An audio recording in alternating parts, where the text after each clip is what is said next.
66개의 키워드라고 하는 부제목을 제가 달아봤습니다. 리더십에 관한 책이 서양에만 해도 1년에 2,500종류나 나온대요. 그래서 일부 전문가들의 견해에 따르면은 리더십 책은 읽을 필요 없다. 그 얘기가 그 얘기라서 이런 비아냥도 듣고 있습니다, 사실은. 근데 우리 현실도 그렇고 전 세계를 놓고 봐도 이 리더들이 얼마나 중요한가라는 걸 아주 뼈저리게 느끼고 있습니다. 그래서 작년 한 해에 우리 정치 상황에서 리더의 자질이라는 문제, 그리고 리더가 리더답게 성장하기 위해서는 뭐가 필요할까, 이런 부분들을 역사나 인문학적인 관점에서 공부를 좀 했습니다. 그렇게 해서 66개의 키워드를 만들어냈습니다.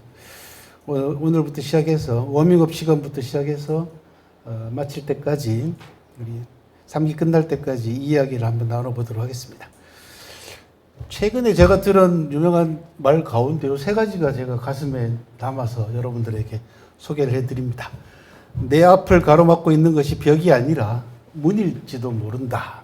어딘가로 통하는 게이트일 수도 있다라는 이야기를 어디서 들었고요. 또 불경기를 핑계 삼으면 인생 절반이 핑계거리다라고 하는 재미난 얘기도 있었습니다. 왜냐하면 우리 인생 자체가 100% 내내 호경기만 있을 수는 없잖아요. 쭉 되돌아보시면은 거의 절반은 힘들었던 시기입니다. 그래서 그렇게 불경기를 핑계대기 시작하면 내 인생 전반에 대해서 핑계만 대다가 끝난다, 이런 이야기 같습니다. 그리고 마지막이 이제 여러분들한테 나눠드린 이번에 3기부터가 저희가 수첩을 만들었어요. 그래서 어떤 꿈도 수첩에 적으면 계획이 된다, 뭐 이렇게 좀 멋진 말을 한 사람이 있더라고요. 누가 한 말인지는 제가 잘 모르겠어요. 그래서 여러분들이 노트에다가 메모하는 습관, 굉장히 중요합니다. 평생을 공부만 하고 사는 제 입장에서는 이 메모가 얼마나 중요한가라는 걸 아주 뼈저리게 느낍니다. 예를 들어서 목욕탕에 들어가면은 쓸 수도 없고, 그죠? 오로지 기억에만 의존해야 되는데, 목욕탕에 나오고 나면 싹 잊어버린단 말이죠. 그래서 어떡할까 여러 가지 고민들을 많이 하고 살았습니다. 그래서 어떤 꿈도 수첩에 적으면 계획이 된다. 멋있는 말입니다. 리더십 66계명은 오늘 들어가는 말 워밍업부터 시작해가지고 1계명 태산보다 무거운 죽음을 택하라 라고 하는 이 말씀부터 시작해서 쭉 여러분들에게 유인물로 나눠드린 바와 같습니다. 리더십의 역사를 통한 리더십 공부는 제가 오랫동안 공부를 해왔고 또 책도 여러 권 냈습니다. 여러분들 나가시다 보면 이제 오른쪽 책꽂이에 제가 낸 리더십 관련된 책들이 있습니다. 우리 아카데미 도움을 위해서 저 책을 내가 지금 서점보다 더 디스카운트를 많이 해서 판매를 해달라고 해서 판매를 하고 있으니까 돼지에다가 돈 넣으시고 책 한 권씩 가져가시면 되겠습니다. 리더는 저는 3련을 거쳐야 된다라고 하는 게 이제 이번 강의의 핵심 주제고 또 앞으로 나오게 될 책의 핵심 주제이기도 합니다. 3련이라는 거는 첫 번째, 리더는 훈련해야 된다. 최근 들어와가지고 저는 이 훈련 부분을 대단히 강조를 하고 있습니다. 훈련도 단기간 내 일시적인 훈련이 아니라 지속적인 훈련이 필요하다. 살아나가면서 훈련을 겪는 과정에서 시련을 겪게 되면은 리더로서 거듭나는데 훨씬 더 좋은 약이 된다. 이 시련을 극복하느냐 극복하지 못하느냐도 결국은 이 리더가 리더답게 성장하느냐가 결정이 되겠죠. 그래서 훈련과 시련이 겹치게 되면 단련이 됩니다. 그래서 훈련과 시련과 단련을 저는 리더와 리더십을 기르는 3련이라고 부릅니다. 그렇게 해서 요 세 가지의 함수 관계를 쭉 제가 살펴보니까 훈련을 일시적으로, 예를 들어서 뭐 공무원들이 연수 가가지고 한 며칠 연수하고 온 그걸로 훈련 다 했다라고 생각되는 거는 별 의미가 없습니다. 그래서 일시적 훈련은 솜방망이에 지나지 않는다. 지속적 훈련은 단련과 고무망치를 얻게 됩니다. 왜 망치를 얘기를 하냐 그러면은 리더는 망치가 돼야 된다라고 제가 계속해서 강조를 하고 있습니다. 그래서 책 제목도 제가 리더의 망치라고, 쇠를 두드리려면은 망치가 단단해야 되지 않겠습니까? 그래서 솜방망이, 그 다음에 고무망치, 실현 훈련, 지속적 훈련이 합쳐지게 되면 단련이 되고 나무망치를 얻으시게 됩니다. 실현, 단련, 훈련, 지속적으로 훈련이 겹치게 되면 쇠망치를 얻게 되고, 훈련, 실현, 단련, 훈련 이게 계속해서 반복하게 되면 황금망치를 얻으시게 됩니다. 그래서 66계명을 통해 가지고 여러분들이 황금망치를 얻을 수 있는 계기를 가지셨으면 좋겠다라고 하는 의미에서 그렇게 얘기를 했고요. 저는 인문학을 공부하고 역사를 30년 넘게 40년 가까이 공부하고 있지만은 세상 변화에 대해서 굉장히 관심이 많은 사람입니다. 특히 역사를 공부하는 사람들은 결국은 세상 변화에 관심을 가져야만이 과거사를 통해 가지고 현재를 진단할 수가 있고 또 미래의 방향을 제시할 수 있는 안목을 가지게 됩니다. 그래서 기술 발전이나 요즘 특히 인공지능이나 이런 부분에 관해서 관심을 많이 가지고 있습니다. 제가 과학기술 발전 가운데서 가장 쌍수를 들고 환호성을 올렸던 게 뭐냐 그러면 디지털 카메라입니다. 그 전까지는 전부 다 필름 카메라, 그 다음에 슬라이드 필름, 뭐 흑백 필름 카메라를 어디 중국 답사 갈 때마다 3개씩 들고 다녔는데 디지털 카메라가 생기는 바람에 저는 완전히 해방이 된 셈입니다. 그래서 디지털 카메라를 저는 제일 감사하게 생각을 하는데 최근에 인공지능과 관계돼 가지고 저 딥시크가 난립니다. 그래서 딥시크 소개를 잠깐 하고 저 딥시크의 검색 기능, 그 다음에 정보 기능이 어느 정도인가라는 특히 인문 분야에 있어서 기능에 관한 이야기를 좀 해보도록 하겠습니다. 딥시크는 중국말로 심도 구색이라고 합니다. 딥이라는 것은 정도를, 깊이인데 정도를 얘기하기 때문에 심도라고 표현을 했고, 시크는 뭔가를 찾는다라고 하는 의미에서 구색이라고 합니다. 근데 이 최근 얘기하고 있는 인공지능과 관계되어 있는 용어들이 단순히 그냥 나온 게 아닙니다. 역사적으로 굉장히 뿌리를 가지고 있습니다. 딥하니까 생각나는 게 인공지능 뭐가 생각나세요?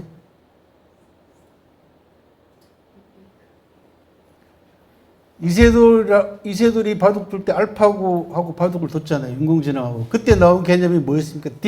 딥러닝이라고 하는 개념이 나왔어요. 심화학습이라는 개념이 나왔죠. 그죠? 예. 그리고 딥마인드입니다. 딥마인드의 프로그램 일부입니다. 딥러닝이라는 게. 그래서 딥이라는 얘기는 계속해서 나왔습니다. 근데 그 뿌리를 따라서 올라가면은 사마천님 말씀하신 호학심사라고 하는 저 4글자로 압축이 됩니다. 배우기를 좋아하고 깊게 생각하면 그 뒤에 4글자가 더 딸려 있습니다. 심지기의라고 해서 마음으로 그 뜻을 알게 된다라고 하는 정말로 기가 막힌 명언을 2200년 전에 남기셨습니다. 그게 호학심사입니다. 딥싱킹입니다. 딥시크는 앞으로 딥싱킹으로 가기 위한 전초 단계가 아닌가라는 생각을 해보게 됩니다. 이게 여러분들이 지금까지 들으셨던 심화학습입니다.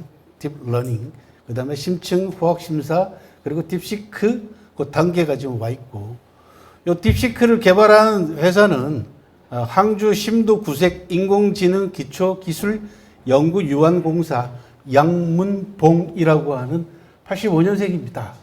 우리 나이로 딱 40살 젊은이가 이 프로그램을 개발했고, 프로그램을 개발해가지고 소스를 전부 다 오픈했습니다. 기술을 전부 다 공개를 하는 바람에 미국이 지금 아주 심각한 위기에 놓여 있습니다. 인공지능에. 기술을 모두 다 공개했다는 얘기죠.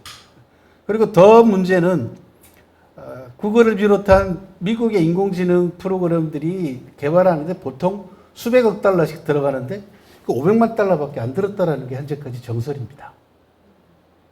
그렇게 해서 전문가들 얘기를 좀 들어보니까 사고방식을 달리했다라는 이야기입니다. 지금까지 인공지능의 기본적인 거는 저장장치, 그 다음에 중앙집권입니다. 그러니까 뭔가 키워드를 넣어가지고 검색어를 집어넣으면은 이 인공지능이 전체가 돌아갑니다. 돌아가서 답을 내는데 얘는 분야별로 쪼갰습니다. 그러니까 지방자치제로 갔어요. 그래서 의학을 물어보면 의사한테 물어보면 될 문제고, 그죠? 이런 겁니다. 그래서 분야별로 나눠가지고 검색을 할 수 있게끔, 그러다 보니까 몸도 가벼워지고, 그 다음에 저장 장치도 훨씬 더 수백 분의 1만큼 줄일 수 있는 그런 획기적인 기술을 40살밖에 안 되는 젊은이가 개발을 했습니다. 여러분들이 지금 갖고 계시는 저에 대한 검색 있죠, 그죠? 저 검색 보시면은 사마천 사기 연구자 김영수에 대하여 이렇게만 물어봤어요. 제가 그랬더니 첫 번째 위에 있는 게 챗 GPT가 대답한 내용이고 뒤로 한 장 넘기시면은 그 뒤가 딥시크가 대답한 겁니다. 한 페이지 반 정도에 되는 어마어마한 양이. 그리고 놀라운 건 뭐냐 그러면 제가 지금까지 공부하면서 해왔던 제 학력부터 시작해가지고 TV 출연 쫙 거의 정확하게 90% 이상 정확하게 제 정보를 찾아냈습니다. 그래서 깜짝 놀라게 만든 그런 새로운 인공지능이 나왔습니다. 나머지 이제 여러분들 지금 우리나라에서는 저거 지금 다운 못 받게 막아놨습니다. 현재. 그래서 일찍 저는 저거를 다운을 받아놨기 때문에 아마 참고를 잘 하고 있습니다. 이 엄청난 세계사의 변화 속에서 리더들은 과연 어떤 훈련과 어떤 공부를 거쳐가지고 정말로 참다운 다른 사람에게 도움을 줄 수 있는 리더로 거듭날 수 있을까라고 하는 것이 이번 3기 아카데미 제 강의의 오프닝 강좌의 주제가 되겠습니다.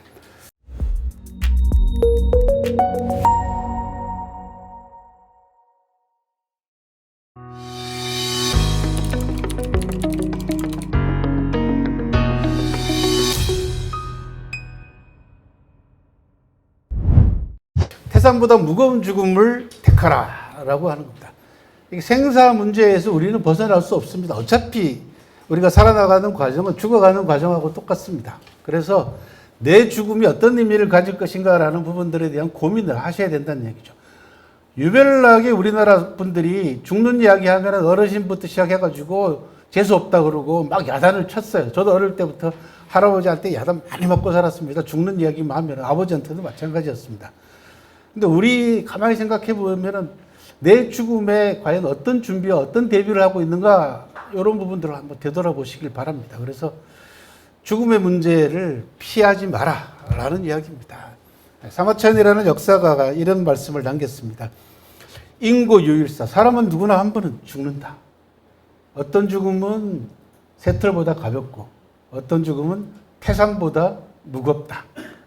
죽음을 사용하는 방향이 다르기 때문이다 라고 하는 천구의 명언을 남겨놓으셨습니다. 태산보다도 무거운 죽음으로 평가받기 위해서는 내가 어떻게 죽을 것인가를 고민을 하고 살아야 된다라고 하는 그런 말씀이고 스티븐 코비라고 여러분들은 뭐 성공하는 사람들의 7가지 습관, 8가지 습관 이런 유명한 세계적인 명제가 있습니다. 양반이 김대중 대통령을 청와대에서 만나서 대화를 나눈 적이 있습니다. 그 대화 내용의 일부입니다.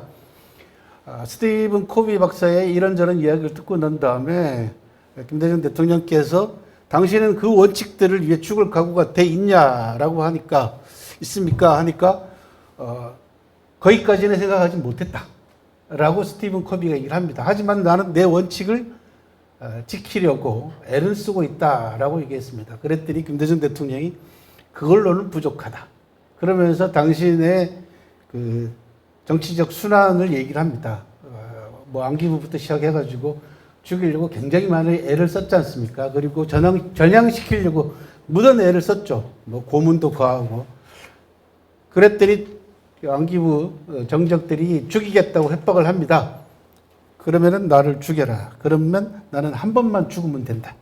하지만 당신들에게 협력하면 나는 살아있는 동안 매일 100번은 죽을 것이다 라고 하는 말씀을 하셨어요. 그래서 스티븐 코비가 박사가 이 말씀이 너무 가슴속에 남아가지고 당신 책에다가 직접 수록을 한 바가 있습니다.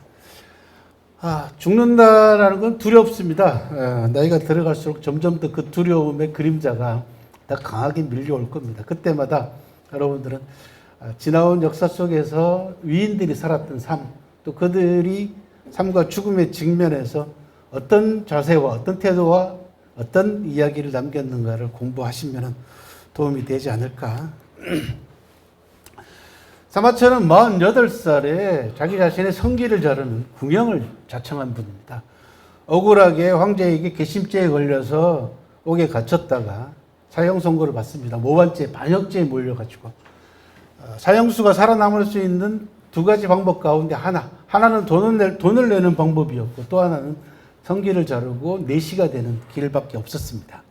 도와주는 사람도 없고 돈도 없는 상태에서 사마천이 자기 자신의 성기를 자르는 극단적인 선택을 합니다. 2200년 전에 48살은 다 산 나이입니다. 평균 수명이 이미 지난 나이예요. 사마천이 가장 고뇌했던 지점은 공영을 자청하다가 죽었을 경우입니다. 전문가들의 견해에 따르면 죽을 확률이 80% 이상이었다라고 합니다. 그러니까 이 죽음의 그림자와 마주해서 사마천이 극한적인 용기와 결단으로 자기 자신의 성기를 자르고 살아남아서 완성한 책이 앞으로 1년 동안 여러분들이 계속해서 들으실 사마천에 관한 이야기와 말씀이 되겠습니다.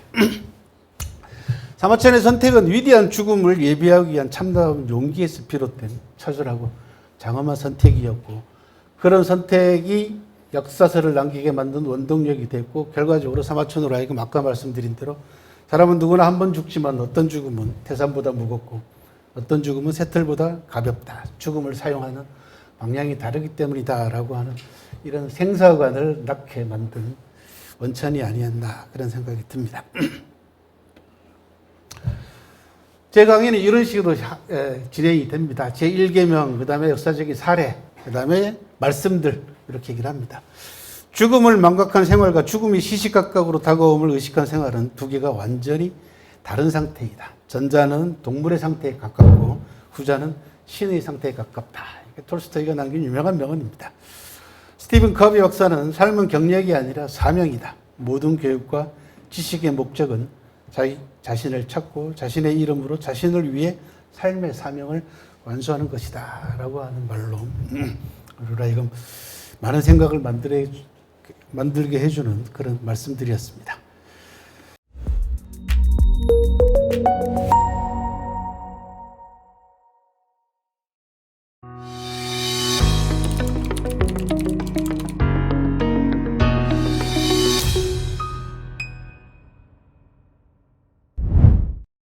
왜, 무엇 때문에 기다리는가를 잊지 말라. 리더의 기다림이라고 하는 것이 이제 두 번째 66계명의 주제가 되겠습니다. 우리나라 리더들의 상당 숫자의 리더들이 기다릴 줄 모릅니다. 뭔가를 성급하게 조급하게 서둘러서 해결을 보려고 하는 조급증을 가지고 있는 리더들이 꽤 많다라는 거죠. 그래서 오늘 역사적인 사례로 춘추시대 때 초나라의 장왕이라고 하는 왕이 3년 동안 즉위한 이후에 3년 동안 먹고 마시고 놀기만 했던 그 일화가 있습니다. 그 이야기를 좀 소개를 해드리도록 하겠습니다. 장왕이 젊은 나이에 임금이 된 다음에요, 3년 동안 아무것도 일도 안 하고 매일 먹고 마시고 놀기만 합니다. 그리고는 신하들한테 엄명을 내려놓습니다. 나한테 잔소리하는 사람이 있으면은 그냥 두지 않겠다. 엄명을 3년이 지난 어느 시점에 오거라고 하는 신하가 장왕에게 면담을 요청을 합니다. 이 오거라는 신하는 나중에 여러분들도 이름을 들어보셨던 오자서라고 하는 유명한 조상, 아버지라는 얘기도 있고 할아버지라는 얘기도 있는데 확실치는 않습니다. 아무튼 그 집안 사람입니다. 이거 워낙 강직한 사람이에요. 그러니까 신하들이 이제 난리가 났어요. 드디어 이제 한판 붙는구나. 이제 임금하고 이제 오구하고 한판 붙게 생겼구나. 초긴장 상태에 돌입을 합니다. 초나라 조정이. 오거가 장왕을 만나서는 뭐라고 얘기를 하냐 그러면 뜻밖에도 대왕. 장왕도 지금 잔뜩 긴장 상태예요. 그래서 근엄하게 얘기를 합니다. 왜 선수를 쳐야 되니까. 무슨 일이요? 라고 목소리를 깔고 이제 오거의 이야기를 들을 준비를 합니다. 그런데 뜻밖에도 오거의 입에서 나온 이야기는 장왕의 3년 동안 먹고 마시고 노는 것에 대한 충고나 직언이 아니라 수수께끼 하나 내겠습니다. 라고 얘기를 합니다. 이 사마천 사기를 읽어보면은 여러분들한테 계속 이 3년을 강조하는 가장 큰 이유 중에 하나, 그 가운데서도 훈련을 제가 계속 강조한다고 말씀을 드렸지 않습니까? 그 훈련 가운데 제가 최근 10년 사이에 우리나라 사회 각계각층의 리더들에게 권하는 가장 핵심적인 훈련은 역사 공부입니다. 좋은 역사책, 그 다음에 역사와 관계되어 있는, 관련되어 있는 인문학 서적을 많이 읽게 되면 여러분들이 자기도 모르는 사이에 두 가지 선물을 얻어 가실 수가 있습니다. 첫 번째 선물이 상황 대처 능력입니다. 역사라는 것은 수많은 경우의 수 아닙니까? 그죠? 동서양을 막론하고 어마어마하게 많은 경우의 수가 있습니다. 그런데 교과서에 실릴 정도, 또 여러 사람들에게 소개할 정도의 역사적 사실이라면은 많은 사람들이 거기에 주목을 했고 중요한 사건이죠. 그리고 때로는 역사가들이 그 사건에 대해서 원인과 경과와 결과에 대한 치밀한 분석까지 해놓은 상태입니다. 그러니까 여러분들이 그런 경우의 숫자들을 계속 보면서 또 거기에 대해서 어떤 분석을 가했는가를 공부를 하다 보면은 내가 맞닥뜨리게 되는 상황하고 비슷한 상황을 역사책 속에서 읽을 수밖에 없습니다. 볼 수밖에 없습니다. 그러면은 내가 맞닥뜨린 이 상황하고 과거에서 있었던 동서양에서 있었던 비슷한 상황에서 지나간 과거에 있었던 이 상황에서 리더는 어떻게 대처를 했는가, 또 어떤 결과가 나왔는가가 이미 다 나와 있지 않습니까?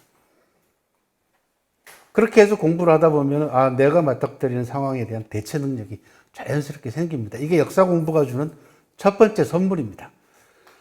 상황 대처 능력이 계속해서 훈련을 통해서 강화되다 보면 두 번째 어떤 힘이 생기냐 그러면 미래 예견력이 생깁니다. 사마천은 일찍이 뭐라고 얘기를 했냐 그러면 지난 일을 기록해서 다가올 일을 안다라고 해서 역사의 미래 예견력을 2100년 전에 이미 통찰한 바가 있습니다. 특히 이 장황과 오거의 장면은 명장면 중에서도 명장면입니다. 첫 번째는 조직 내에 있어서 인재가 리더가 잘못된 방향으로 갈 때 어떻게 충고할 것인가라고 하는 충고의 스킬을 얘기를 하고 있습니다. 우리나라 리더들이 거의 90% 가까이가 대놓고 직언하면 좋아하는 리더 아무도 없습니다. 거의 대부분 다 19은 다 싫어합니다. 인상 쓰고. 그때 어떻게 컵으로 그죠?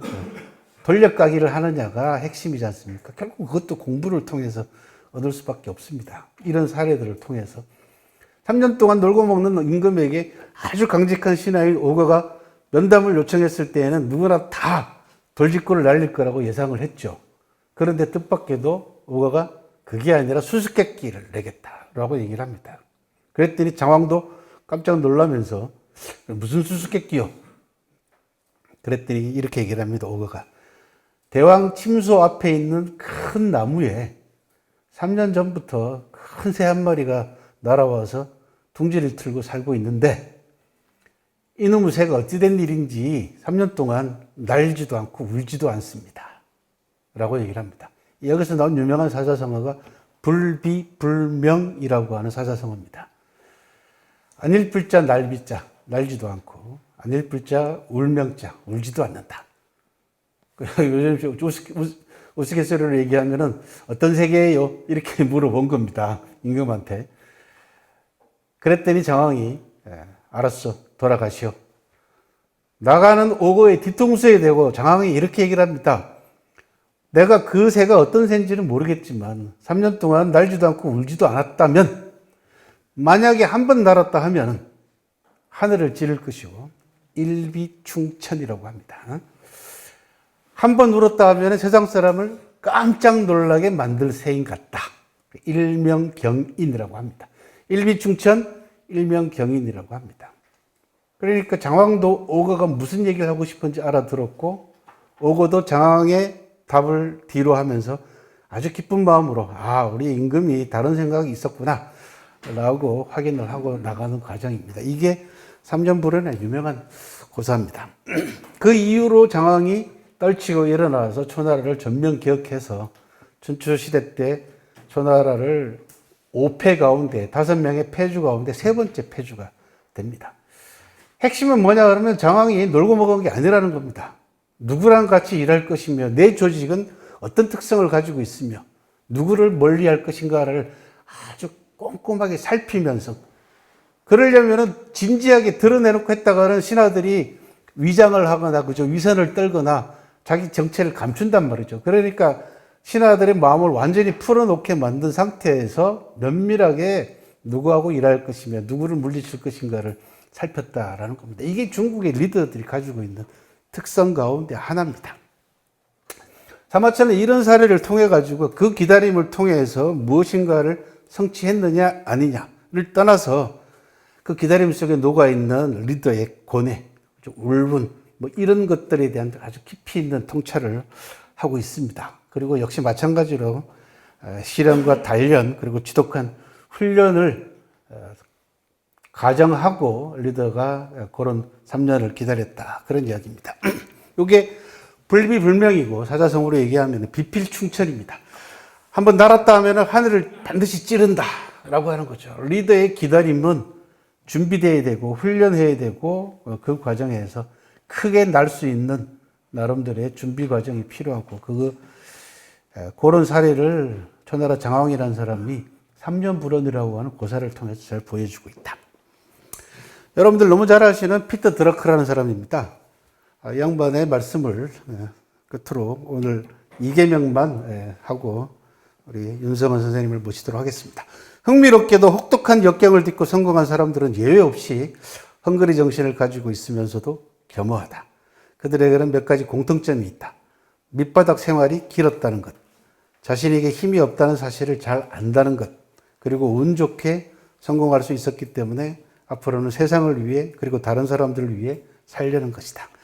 그렇게 성공한 사람들은 자연스럽게 인생 또한 좋은 방향으로 흘러가게 마련이다 라고 하는 이야기를 했습니다. 자, 오늘 두 번째 제2계명, 왜 무엇 때문에 기다리는가를 잊지 말자 라고 하는 2계명을 하고 다음 주에 3계명 공사분별에 관한 이야기를 해보도록 하겠습니다.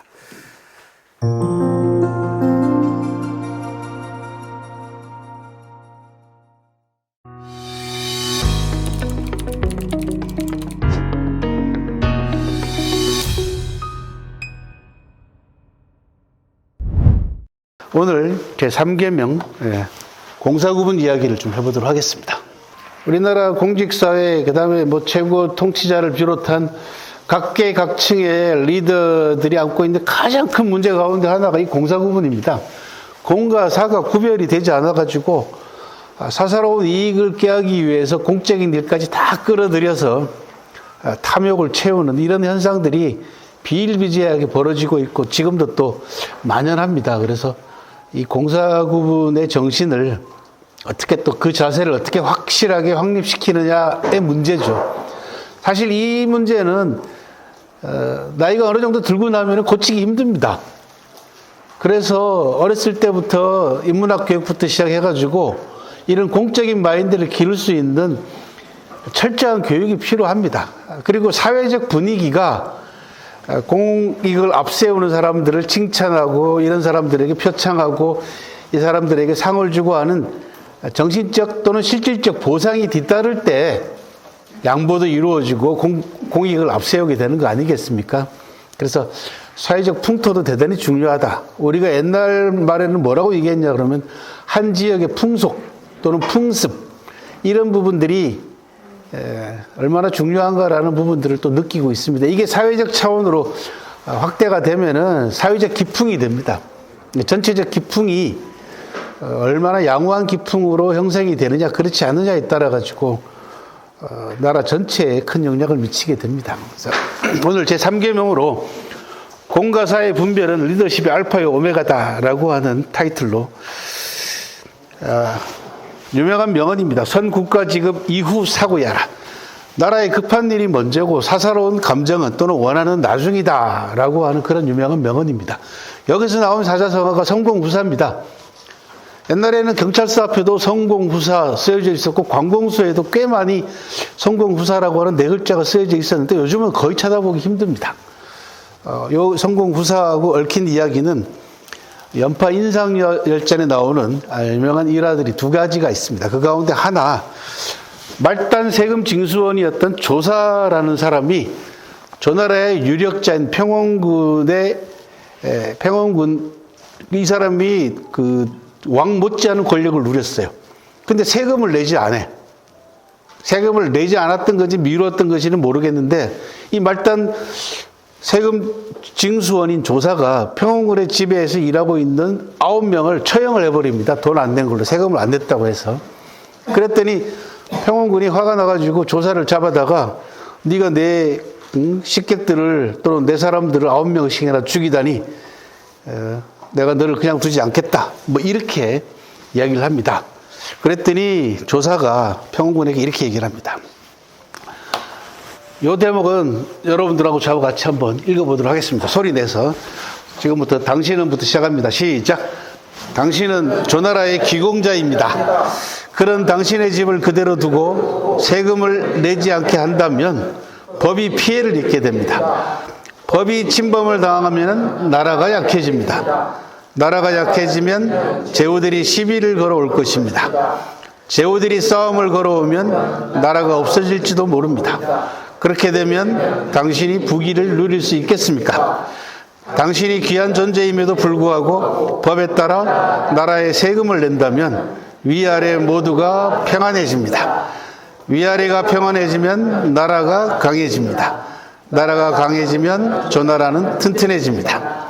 당신은 귀한 권력자입니다. 천하인들 어찌 당신을 가볍게 여길 수 있겠습니까? 뭐 논리 정연하죠, 그죠? 예.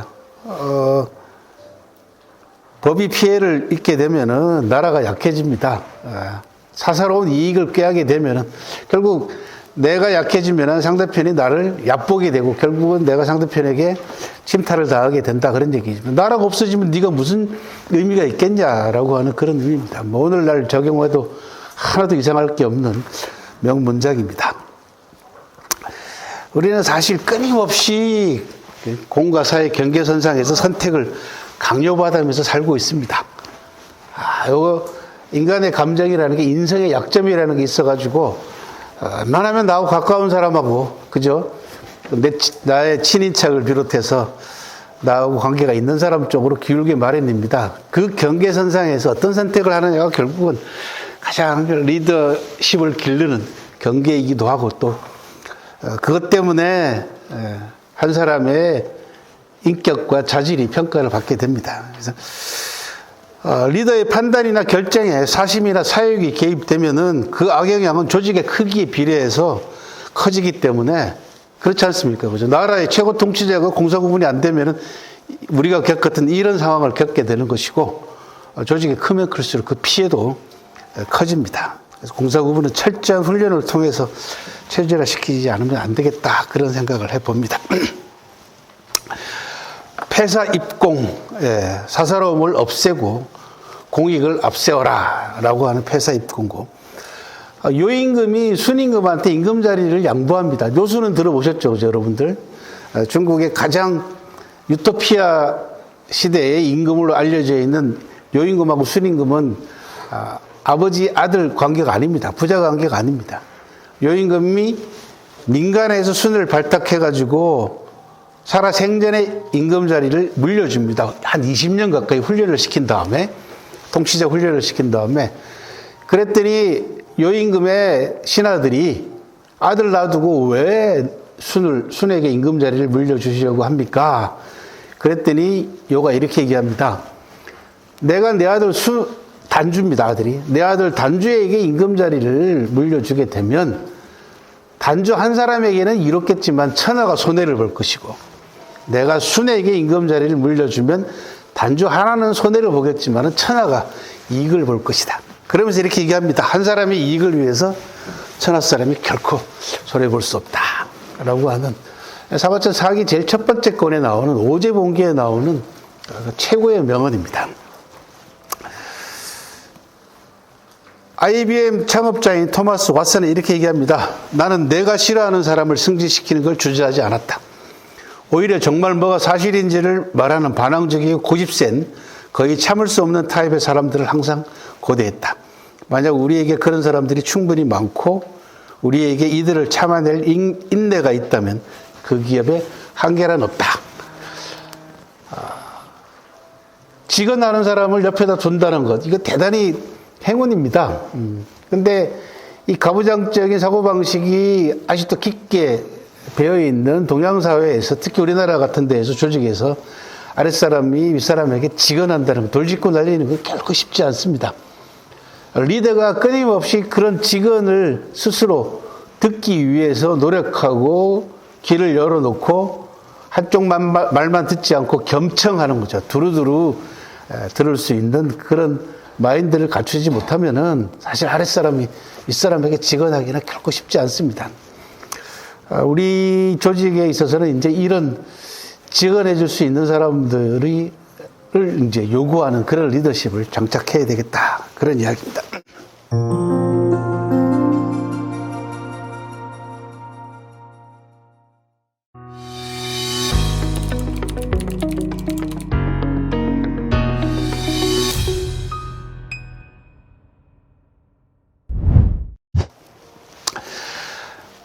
제4계명입니다. 네 번째, 태사는 단 한 줌의 흙도 마다하지 않는다.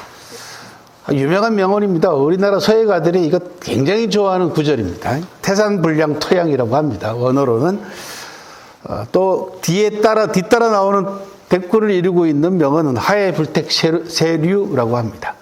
태산은 단 한 줌의 흙도 마다하지 않으며 강과 바다는 자잘한 물줄기를 가리지 않는다. 이런 뜻입니다. 기원전 237년에 진나라, 나중에 천하를 통일하게 되는 진나라입니다. 진나라에서 사건 하나가 터집니다. 중원에 있는 한나라에서 보낸 수리 전문가, 수리사업 전문가, 쉽게 얘기하면 댐 건설하는 거, 수로 건설하는 전문가인 정국이라는 사람이 간첩이다. 사실은 진나라의 국력을 소모시키려고 한나라에서 일부러 파견한 간첩이다라고 하는 전국 간첩 사건이 터집니다. 실제로는 진나라의 기득권 세력들이 이 전국을 시기하고 질투해가지고 일부러 간첩이다라고 하는 혐의를 씌웁니다.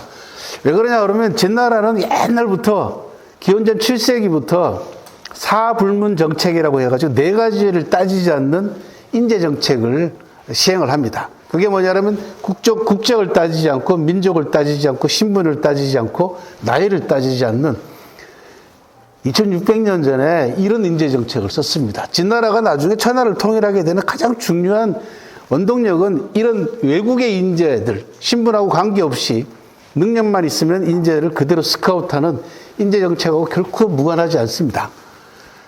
현재 기록에 남아있는 25명의 진나라의 승상제도, 지금으로 얘기하면 국무총리 제도가 생겨난 이래로 25명의 이름이 남아 있습니다. 그리고 이 25명의 국적을 조사를 해봤더니 17명이 외국인. 한 명만 진나라 사람이고 나머지 7명은 국적이 안 나옵니다. 국적이 안 나온다는 얘기는 외국인일 가능성이 훨씬 크죠. 진나라는 승상제도를 만들면서부터 아예 국무총리 자리를 외국인으로 채용하는 아주 오늘날로 얘기하자면은 정말 전례가 없는 뛰어난 인재 정책을 시행을 했습니다. 이 전국도 마찬가지입니다. 한나라 출신입니다. 그리고 기술자고 전문가고 하니까 데려다가 진나라에 댐도 건설하고 수로도 열고 이 전국이 건설한 수로가 지금도 남아 있습니다. 2250년 넘어 전에 지금도 섬서성 함양 쪽에 가면은 전국거라고 해서 거자는 수로라는 뜻입니다. 전국이 뚫어놓은 수로가 남아 있습니다.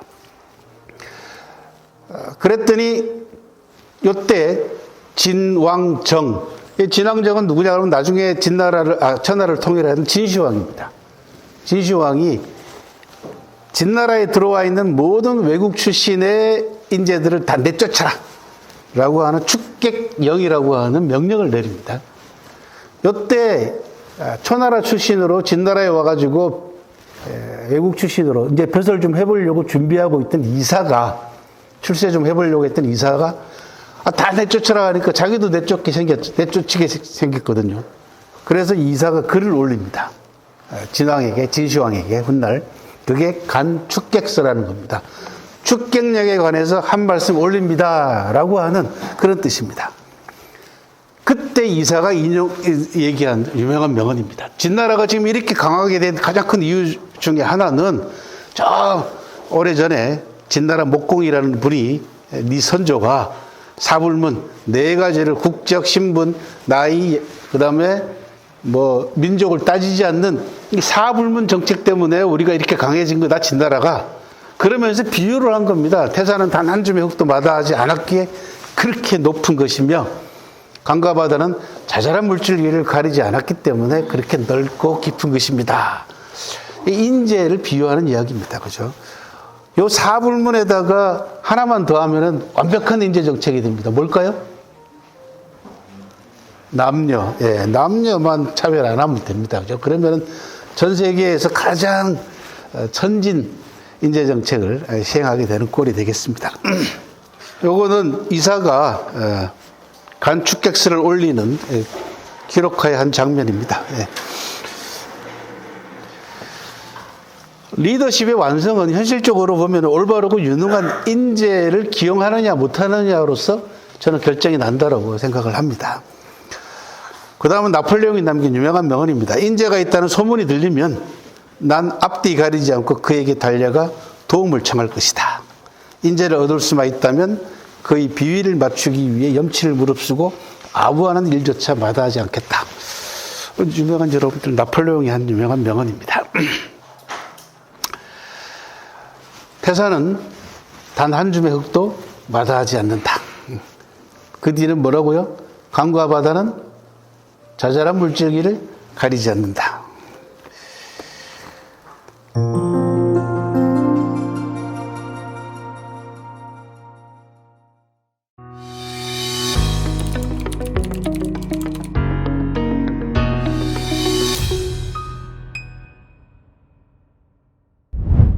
자, 제5계명으로 넘어갑니다. 인간과 사물의 본질을 통찰하는 리더십. 현상 이면에 가라앉아 있는 또 다른 의미를 읽어내고 분석해내고 통찰하는 힘은 첫 강의 때부터 계속해서 말씀드렸지만은 훈련을 통해서 가능합니다. 리더십은 후천적 자질의 훈련 과정이지 타고나는 게 리더가 아니고 리더십도 타고나는 게 결코 아니다라는 게 우리 이번 학기의 주제 아니겠습니까? 그래서 인간과 사물의 본질을 통찰하기 위해서는 끊임없는 훈련이 필요합니다. 그 훈련 가운데서 가장 중요한 것은 공부입니다. 다른 거 아닙니다. 공부입니다. 책 읽으셔야 되고 책 읽으면서 생각하셔야 되고 써야 됩니다.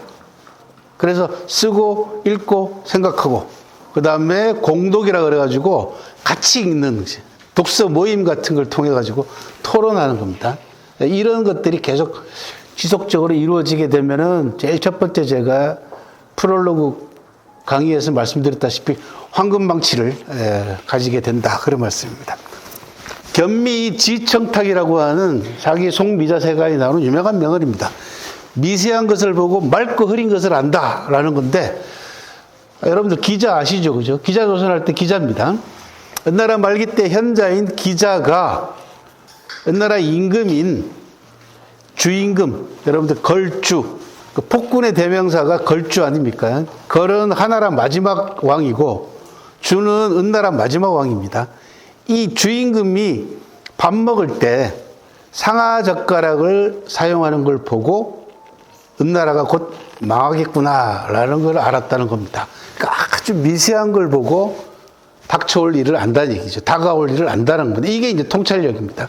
그러면은 임금 정도 됐으면은 뭐 상하젓가락 같은 거 밥 먹을 때 쓴다고 뭐 나라까지 망하겠어요? 이렇게 물어보시는 분도 있을 거 아니에요.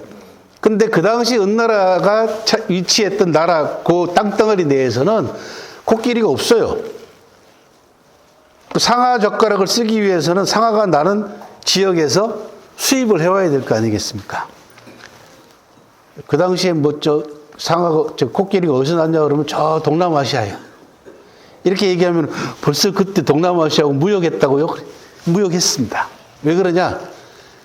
은나라 수도인 은허라고 하는 마지막 수도에서 발굴된 각골 문자를 통해 가지고 여러 발굴 유물들을 보게 되면은 거북이, 그러니까 갑골문이라는 게 뭐냐 그러면 짐승 뼈에다가 불로 지져 가지고 불로 지지면은 이게 툭툭 터지잖아요, 그죠?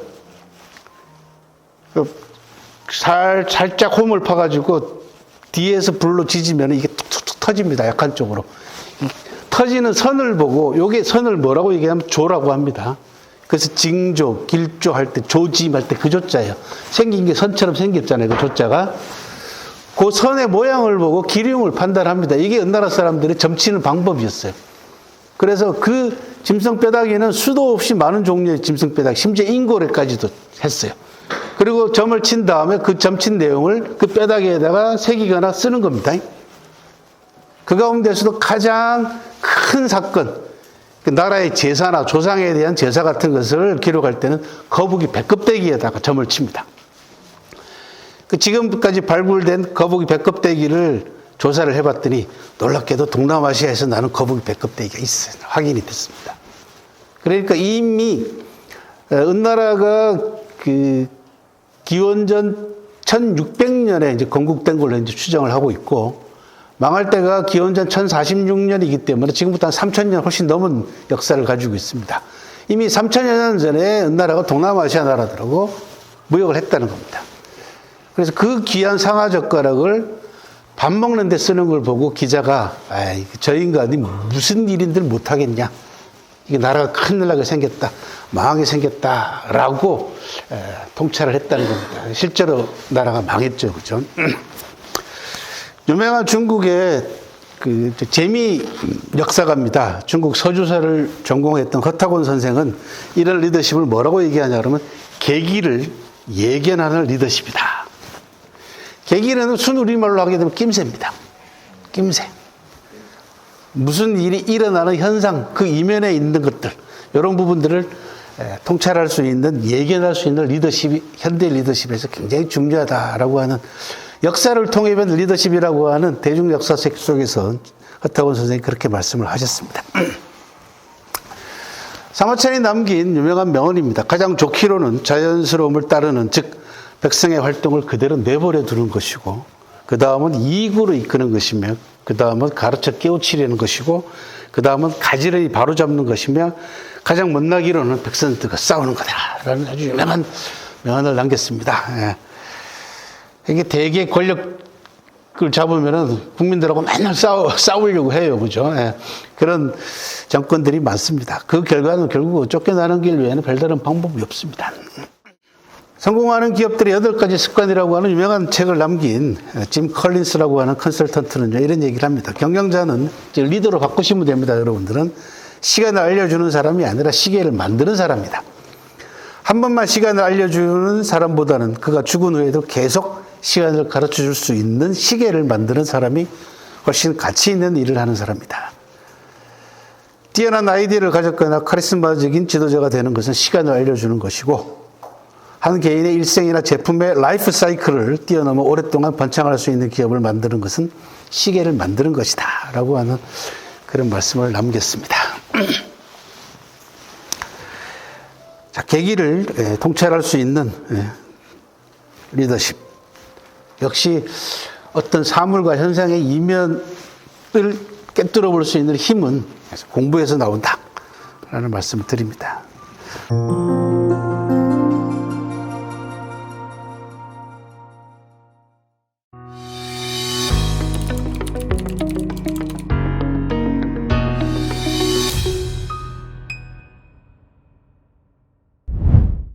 예방과 예측의 리더십입니다. 6번째는 편작, 불능치, 불수, 침약, 지질이다라고 하는 명언이 있습니다. 편작이라도 침과 약을 거부하는 환자는 치료할 수 없다. 중국의 명의 가운데 여러분들은 이제 삼국지 하면 화타를 알고 계시잖아요. 그죠? 예. 그리고 그 화타보다 더 유명한 사람은 편작입니다. 편작은 죽은 사람도 살린다라고 하는 신의라고 하는 별칭이 붙은 인물입니다. 경영 이론 가운데 코코넛 리스크라고 하는 이론이 있습니다. 코코넛은 여러분들 잘 아시다시피 높이가 나무가 한 20m가 넘는 아주 높은 나무에서 달리는 열매죠. 이게 다 익으면은 굉장히 무게가 2, 3kg 가까이 나갑니다. 이 농부들이 코코넛을 수확하기 위해서 코코넛 나무에 코코넛을 따라갔다가 다 익어가지고 떨어지는 코코넛에 맞아가지고 사망하는 사건이 종종 벌어집니다. 그래서 코코넛 리스크라고 합니다. 기업에 있어서도 리스크 가운데서도 사람을 죽일 만큼 코코넛 리스크처럼 큰 위기, 큰 문제점 이런 것들을 코코넛 리스크라고 합니다. 편작은 민간 설화에 따르면 삼형제가 모두 의사였다고 합니다.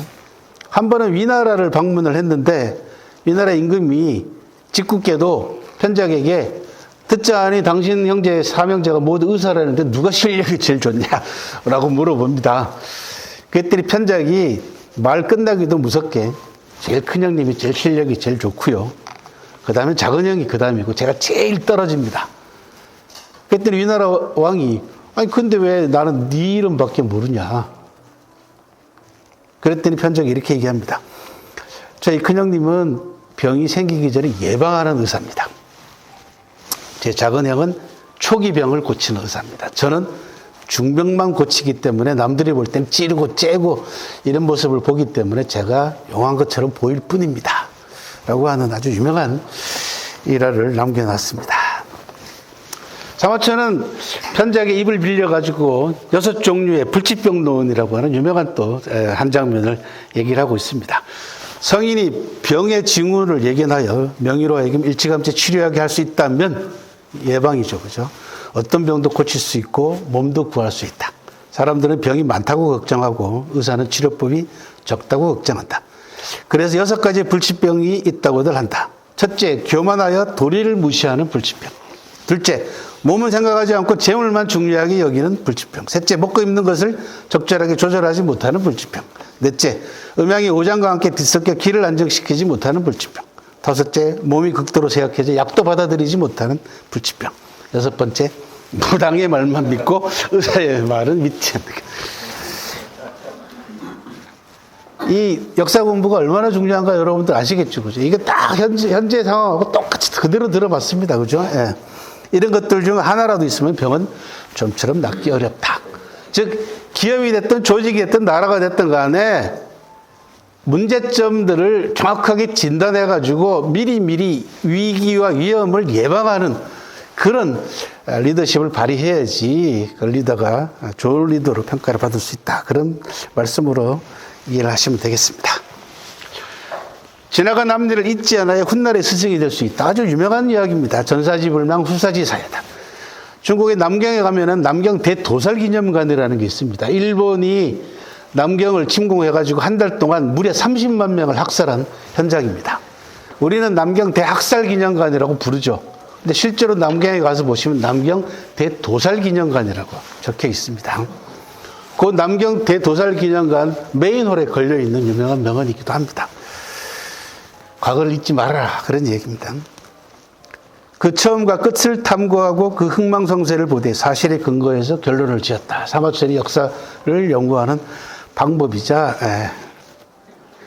스피노자가 한 유명한 말입니다. 현재가 과거와 다르기를 바란다면 과거를 공부하라. 미래에 대한 예측을 가능하게 하는 것은 무엇인가? 바로 과거다. 이런 명언들도 있습니다.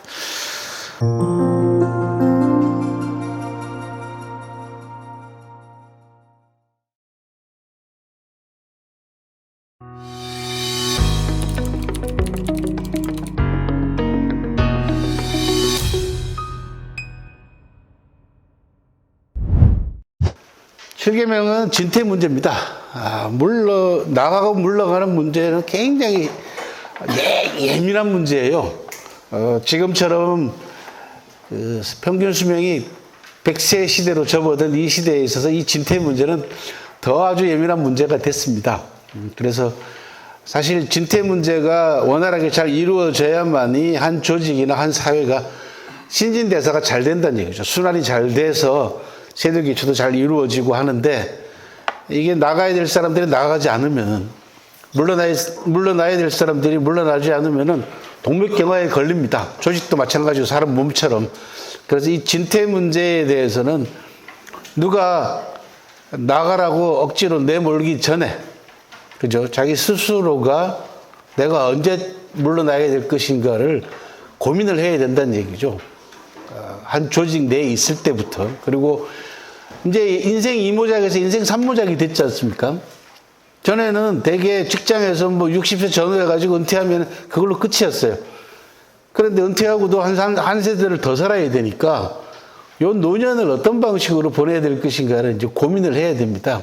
그래서 물러날 때를 알아서 물러나는 사람들, 이게 굉장히 현명한 처신입니다. 그게 사마천 사기에는 다양한 사례가 남아 있는데 그 가운데 명언부터 소개하면 이렇습니다. 욕이 부지 지족이면은 실기소욕이다. 욕심만 부리기만 하고 그칠 줄 모르면은 그 욕심 부린 것조차도 잃는다. 차지하려고만 하고 만족할 줄 모르면은 그 가진 것조차도 잃는다.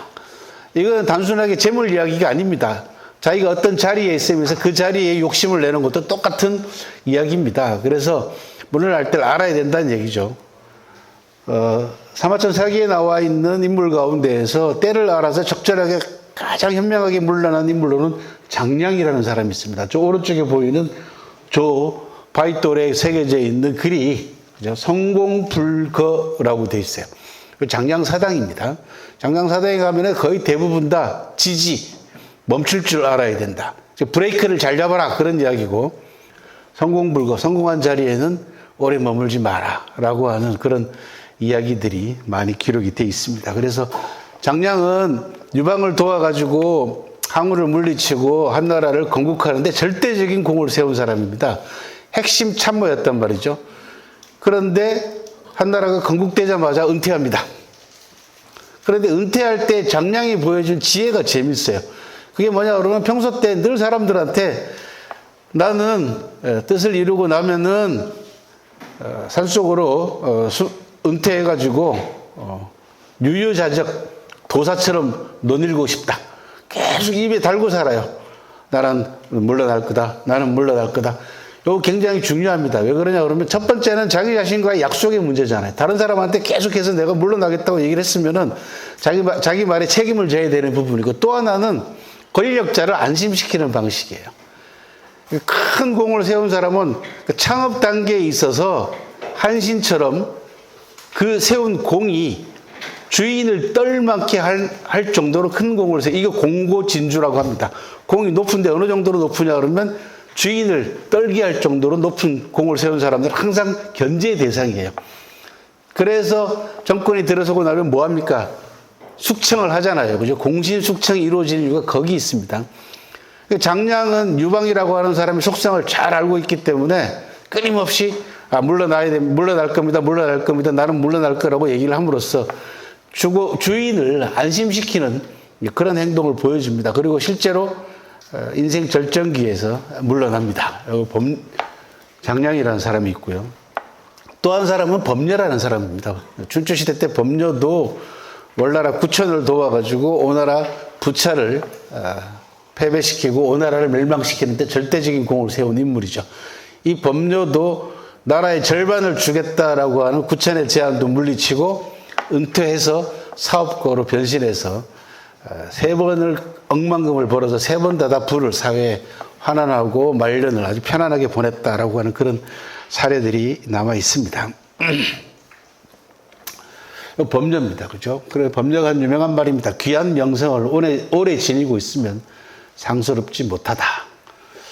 장량이 지지입니다. 저파이들도 지자는 그칠 지자죠. 그죠? 멈출 줄 알아라. 그런 이야기입니다. 제 친구 하나가 저 사진을 보고는 자기 호를 저걸로 삼았어요. 근데 은퇴를 너무 빨리 하더라고요.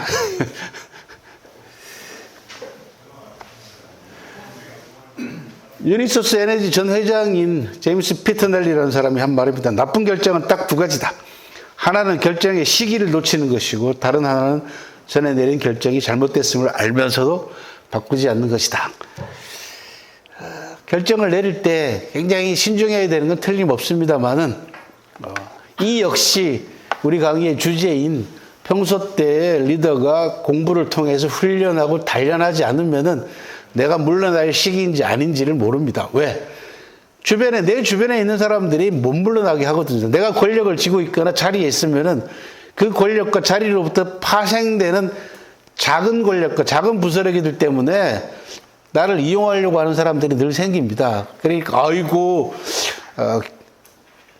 당신 아니면은 누가 리더를 하겠습니까? 이러고 부추기죠. 그죠? 우리가 바라볼 때 정말 말도 안 되는 사람들이 뭐 나오겠다고 껍죽껍죽 되지 않습니까? 1%도 안 되는 사람들이 여전히, 그건 뭐냐면 다 주위에 있는 사람들이 그렇게 만드는 겁니다. 그래서 옆에 있는 사람들을 어떤 사람을 쓰느냐도 대단히 중요합니다. 진퇴 문제에 있어서는. 그래서 평소 때 리더가 훈련과 단련을 통해 가지고 리더십을 길러내지 않으면 사람을 볼 줄 아는 눈이 안 생깁니다. 그러면 진퇴 문제에 있어서도 큰 착각을 일으킬 가능성이 큽니다. 진퇴에는 큰 용기도 필요합니다.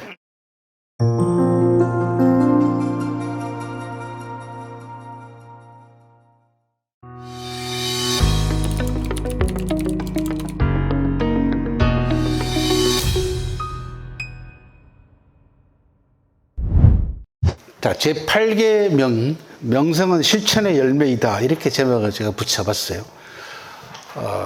사마천은 명성과실이라고 하는 유명한 사자성어를 남깁니다. 명성이 실제보다 앞지르는 사람들이 많더라라는 뜻이에요.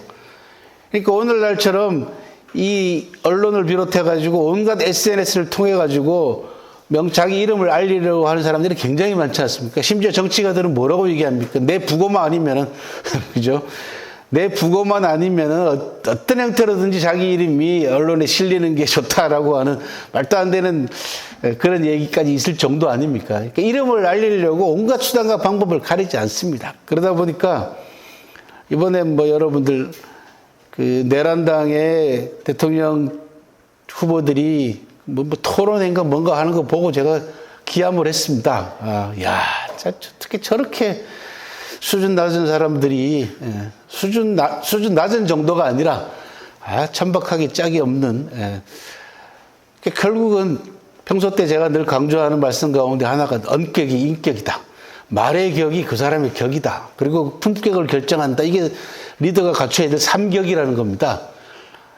제가 초창기 때 제일 들어가는 말씀으로 처음 강의를 할 때 리더가 갖춰야 될 여러 가지 자질론 가운데에서 석삼자로 시작되는 걸 여러 가지를 말씀을 드렸잖아요. 그죠? 그 가운데 말씀드리지 않은 게 이 삼격입니다.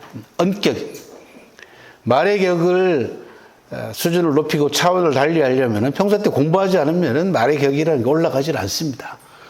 좋은 책을 봐야 되고 좋은 글을 봐야 되고 써야 되고 또 생각도 깊이 있게 생각을 해야 됩니다. 좀 심하게 말씀드리면은 형편없는 거지 깽깽이 같은 유튜버들만도 못하더라고요. 말하는 것들이, 대화하는 것 자체가. 이렇게 해가지고 대한민국 정치를 그런 사람들이 이끌어서 되겠어요. 그죠? 그래서, 큰일 났다, 이거. 우리나라 소위 지도층들이라는 사람들의 수준이 이래가지고서 어떻게 국민들이 저들을 하고 같이 따르고 믿고 하겠느냐, 그런 생각을 아주 세게 했습니다. 언격이 인격이다. 그리고는 그 말도 안 되는 걸 가지고 명성을 가지고 또 자리를 차지하려고 하고 권력을 차지하려고 합니다. 사마천은 한나라 초기 때 유명한 명장인 이광이라고 하는 장수가 있었습니다. 이 장수는 정말로 훌륭한 장수였어요. 사마천 사기에는 리더들, 통치자들이 수백 명 나오고 그 밖에 재상들, 그 다음에 훌륭한 정치가들, 훌륭한 공무원들, 그 반대되는 나쁜 정치가들, 포악한 통치자들, 이런 사람들도 있지만은 군인들 이야기도 꽤 많이 나옵니다. 이 이광이라는 사람은 군인들 가운데에서도 명장 중에서도 명장입니다. 어느 정도였냐 그러면 부하들이 먼저 마시기 전에 자기가 먼저 물을 마시는 적이 없는 장수였고, 부하들이 먼저 밥을 먹기 전에 자기가 먼저 밥을 먹은 적이 없는 장수였습니다. 행군할 때 똑같이 군장을 짊어지고 행군했고, 잠을 잘 때 바닥에다가 자리를 깔지 않고 부하들하고 똑같은 조건에서 잠을 잤던 그런 명장입니다. 그런데 정치군인들의 박해를 받아가지고 정치군인들이 이게 시기하고 질투가 심하잖아요. 그죠? 이제 사마천 사기에 보면은 우리나라도 마찬가지입니다만은 지금도 계속 나오는 한쪽의 언어가 거칠고 형편없고 수준이 낮은 가장 큰 이유는 뭐냐 그러면 자기보다 뛰어난 사람들에 대한 시기와 질투의 반영입니다. 실제로 보면은. 이번에도 보니까 문재인 대통령에 관한 거 얘기하고 그 다음에 조국 가족을 또 덜먹이면서 아주 뭐라 그럽니까? 정말로 나쁜 사람들이더라고요. 그 질문 자체도 그렇고. 이게 뭐야 하면 전부 다 시기와 질투의 반영입니다. 자기보다 훨씬 인격적으로 뛰어나고 모든 방면에서 낫거든요. 그러니까 이 장수가 부하 병사들로부터 존경을 한 몸에 받고 있는 장수예요. 그러니까 정치 군인들로서는 따를 수 없는 경지에 있는 장수란 말이죠. 그래서 작전상의 문제를 꼬투리 잡아가지고 박해를 가합니다. 이 사람을 직접 박해하자니 좀 껄끄럽고 해서 어떻게 부하들을 데려다가 이제 문초를 해요. 그러니까 이광이 부하들을 지키기 위해서 또 자기 자신의 자존심을 지키기 위해서 부하들 건드리지 마라 라고 얘기를 하면서 자기 스스로 목을 그어서 자결한 그런 장수입니다.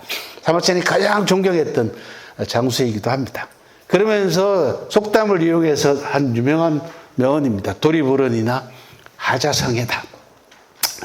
고 박원순 시장이 가장 좋아했던 명언이기도 합니다. 제가 몇 차례 만나서 얘기를 나눠보니까 사기에 대한 저희가 굉장히 깊어요. 그래서 어떤 기준이 제일 좋습니까? 했더니 저 얘기를 하더라고요. 그래서 조금 수준이 다른 리더이긴 했습니다. 복숭아나무하고 자두나무는 말이 없지만 돌이 불언이나 하자성애다. 그 밑으로 저절로 큰 길이 난다. 이런 뜻입니다. 참 멋있는 말입니다. 그죠? 복숭아나무하고 자두나무는 말이 없죠. 근데 그 밑으로 길이 나는 이유가 뭡니까? 봄이면 향기로운 꽃을 피워서 향기를 내뿜고 열매가 익으면은 사람들이 그 열매를 따기 위해서 저절로 찾아오지 않습니까? 인간의 명성과 인격도 이러해야 된다라고 하는 그 말씀을 사마천이 속담을 빌어서 저렇게 얘기를 했습니다.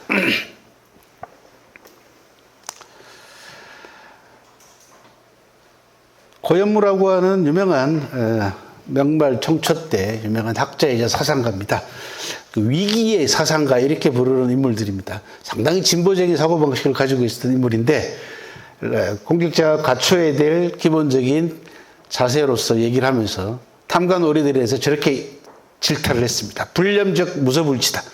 청렴하지 못하면은 취하지 않는 것이 없고 불취적 무소불이다. 부끄러움을 모르면은 못할 짓이 없다.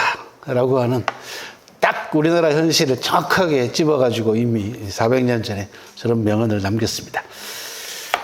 중국의 후웨이홍이라고 하는 저자가 노자처럼 이끌고 공자처럼 행하라 라고 하는 책에서 저런 얘기합니다. 리더가 반드시 기억해야 될 원칙이 있다. 스스로 공로를 세우려 하거나 금메달을 따려고 하지 말라는 것이다. 사실 구체적으로 보이는 공로는 작은 것에 지나지 않는다. 리더는 작은 공로에 연연하지 말고 금메달 리스트를 기르고 단체 금메달을 따는 등 큰 공로를 세우는데 주력하라 라고 하는 말. 이게 단체 금메달이라는 단어가 참 멋있습니다. 그죠? 예. 여기 명성은 결실이죠. 성과에 어떤 열매를 맺어주느냐에 따라 가지고 그 명성이 결정이 돼야 되는 것이지 뭐 주변에서 띄워주는 거나 언론에서 막 요즘 시끄럽게 하면은 비 맞춰주는 그런 명성은 여러분 잘 보셔야 돼요. 저 사람이 정말로 진짜 대단한 사람인지 명성과 실제가 맞는지 명실상부한 사람인지 아닌지 뭐 일반 국민들은 그런 것까지 일일이 찾아가지고 비교 검토하지 않기 때문에 그냥 넘어가거든요. 근데 조금만 가지. 요즘은 옛날하고 다르지 않습니까? 비교 검토할 수 있는, 대비시킬 수 있는 자료들이 조금만 검색만 하면 나오는 시대가 됐어요. 최근에 MBC인가에서 대구 서문시장을 가가지고 또 민심을 청취를 했더니 거기는 뭐 진짜 초롱성이더라고요. 이렇게 나라가 엉망이 됐는데 여전히 초롱성이에요. 그리고 한 사람에 대한 증오심이 얼마나 대단한지 이게 전부 다 언론이 전부 다 집어넣은 거 아닙니까? 그죠? 예. 그리고 상대편이 계속해서 그렇게 그걸 다른 말로 뭐라고 얘기하면 마비시킨다고 얘기를 합니다. 예. 신경을 마비시키는 그런 역할을 언론들이 해왔고 정치가들이 그렇게 증오의 말들을 내뱉음으로써 우리 일반 국민들로 하여금 삭막한 사람들로 만드는데 아주 큰 나쁜 역할을 많이 했습니다.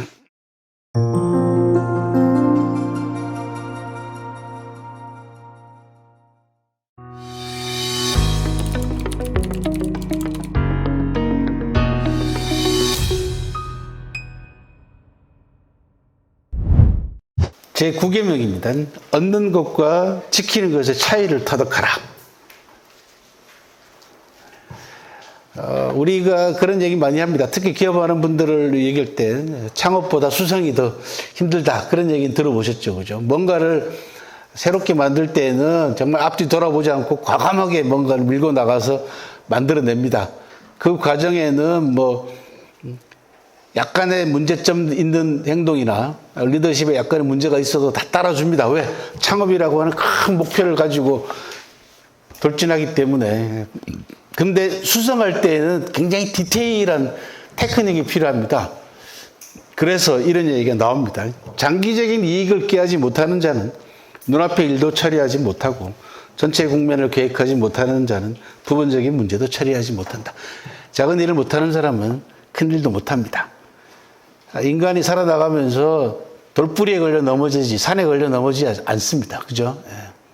사소하고 작은 일 때문에 틈이 벌어지고 사이가 나빠져가지고 결국은 왼수처럼 변하는 것이지 바뀌는 것이지 처음부터 큰 일에 떡 부딪혀가지고 사이가 나빠지지 않습니다. 그래서 우리 옛날에는 이제 유교식 사고방식에 있어서 자꾸 이제 아들 가부장 중심으로 맨날 큰 일을 해야지 뭐. 그렇게 쪼잔하게 굴어서 되겠어? 이런 얘기 많이 듣고 살았었잖아요. 근데 그거 아닙니다. 작은 일부터 정확하게 확실하게 처리할 수 있어야만이 큰 일도 처리할 수 있고 요 하나의 큰 도형을 구성하고 있는 점, 선, 요 부분들을 정확하게 인식을 해야만이 이 도형이 삼각형인지 사각형인지 정확하게 그릴 수 있는 거하고 똑같은 이치입니다. 그래서 그 점선을 잘 연결하다 보면은 이제 입체가 만들어져서 나오는 거죠. 그죠? 그래서 작은 일 잘해야 됩니다. 육고라고 하는 한나라 초기 때 정치가가 한나라가 건국되고 난 다음에 유방에게 폐하 공부 좀 하셔 라고 잔소리를 합니다. 그랬더니 유방이 야 이놈아 나는 세자의 검을 차고 말 위에서 천하를 얻은 사람이야. 그까지 시경이나 책이 뭐가 필요 있어? 라고 욕을 합니다. 그랬더니 육고가 폐하께서 말 위에서 천하를 얻으셨는지는 모르지만 마상치지 말 위에서 천하를 다스릴 수는 없습니다. 나라라는 것은 모름지기 문무가 겸비되어야만이 나라가 제대로 굴러갑니다. 라고 하는 그런 충고를 합니다. 그래서 마상득지, 마상치지라고 하는 아주 유명한 고사성어가 나왔습니다. 제시황 본계에 보면은 얻는 것과 지키는 것은 그 방법이 다르다. 취수부동설이라고 하는 유명한 명언이 나옵니다. 얻을 때의 방법과 그 다음에 지키는 것의 방법은 달라야 된다. 이게 창업보다 수성이 어렵다라고 하는 그 유명한 명언들은 다 이 고전에서 저런 대목에서 나오는 겁니다. 다 파생돼서. 창업은 저는 그렇게 얘기합니다. 창업은 단선적입니다. 그죠? 좌우 안 돌아보고 그냥 일직선으로 밀어붙입니다. 근데 수성은 대단히 복선적입니다. 그때부터 창업되고 나면은 조직원들 모든 사람들의 감정 문제라든지 그 다음에 대우 문제라든지 처우 문제 이런 것들을 면밀하게 살펴야 됩니다. 이게 복선적이단 말이죠. 그래서 창업보다 수성이 힘들다고 하는 이유가 거기 있습니다. 유니클로 회장입니다. 야나이 다다시라는 사람입니다. 유니클로는 잘 아시죠? 그죠? 업계는 과거이고 고객은 미래다. 경쟁업체가 아니라 고객에 집중해라. 가장 많은 것들을 가르쳐 주는 것은 고객이다. 한 기업이 시장에서 도태되는 것은 경쟁업체가 아닌 고객에 의한 것이다. 이게 디테일이죠. 고객의 욕구라는 게 얼마나 다양합니까? 그죠? 그런 부분들을 잘 살펴야만이 기업을 지켜낼 수 있다는 얘기입니다. 경쟁 상대라는 거는 뭐 상대편 경쟁 상대가 무슨 제품을 개발하고 만들어냈는지 요 정도에 불과하지만은 정보라는 건 고객의 요구사항은 천차만별이에요. 그거를 제대로 맞춰주면은 상대를 의식하거나 상대를 지나치게 경쟁 상대로 생각해서 적대할 이유가 하나도 없는 거 아니겠습니까? 그죠? 요게 그런 대목의 말씀입니다.